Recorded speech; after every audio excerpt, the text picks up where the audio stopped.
The liberation from the sense of the personal is impersonal. I'm not going to be personally delivered from my suffering. That is an absurdity, which is extremely popular in the world right now. Well, actually, it has always been popular, not just now. We haven't changed very much in the last 10,000 years.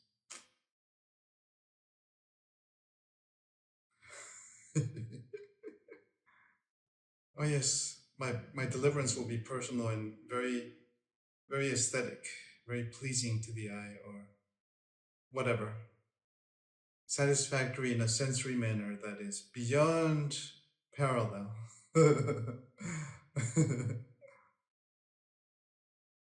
But it's not. Your liberation impersonally is mine as well. There is only one to be liberated from the limited perspective of a person with preferences. There is a sort of revolting quality about this popular personal liberation. And also, it is beyond, of course, any sense of control or agency. In the total opening to listening, to the degree that one is capable in one's experience, then one can tune in and listen to the liberating influence as a wave of something. It's almost as though some sort of sense of time and space collapse and then simultaneously expand. Your story is my story, but also it is everybody's story, and also nobody's story at the same time. Past and future and now.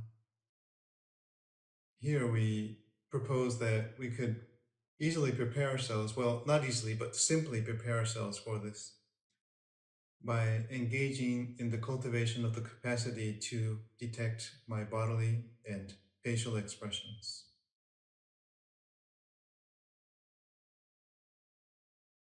They might reach a completion. It's a natural cycle. And at the end of that cycle, I will be ready, or more ready, or open to being known to exist.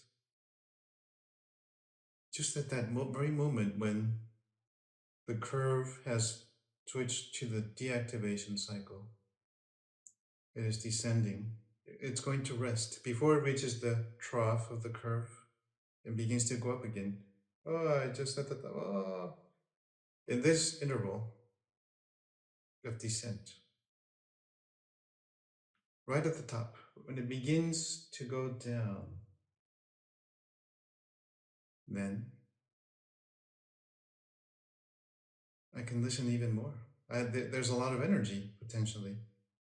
Oh, the energy that was, as was being said before, trapped, and now it has been liberated. If it is used for gratification of oneself and one's ideas in a personal sense, then the energy is doing that. But if I'm there listening, then it can be taken up by the one who is there and never was not there. Yes, it does smile permanently. How do I gather to myself the information to discover that I have some sort of limiting belief that is implicit to my person? Something is wrong, basically. Something is wrong. Something's wrong. It's very wrong. Well, there's going to be a tension in my chest or my belly or my face and jaw, my shoulders, my legs, anywhere. There's going to be an intensity that indicates that in my nervous system, the person, the unit of the body mind, no, something is threatening my safety. Something's wrong.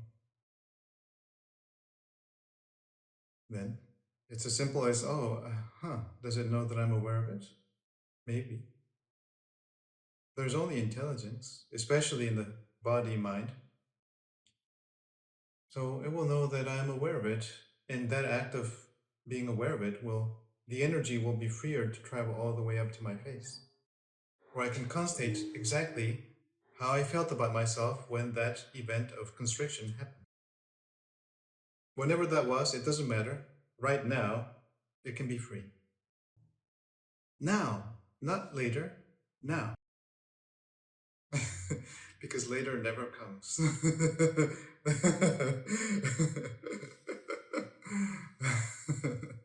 Also, not before. Oh, maybe I could have phrased it earlier, but no, I didn't. Oh, too late. Too bad. Maybe later I will do it. So earlier becomes later, and then oh, how confusing.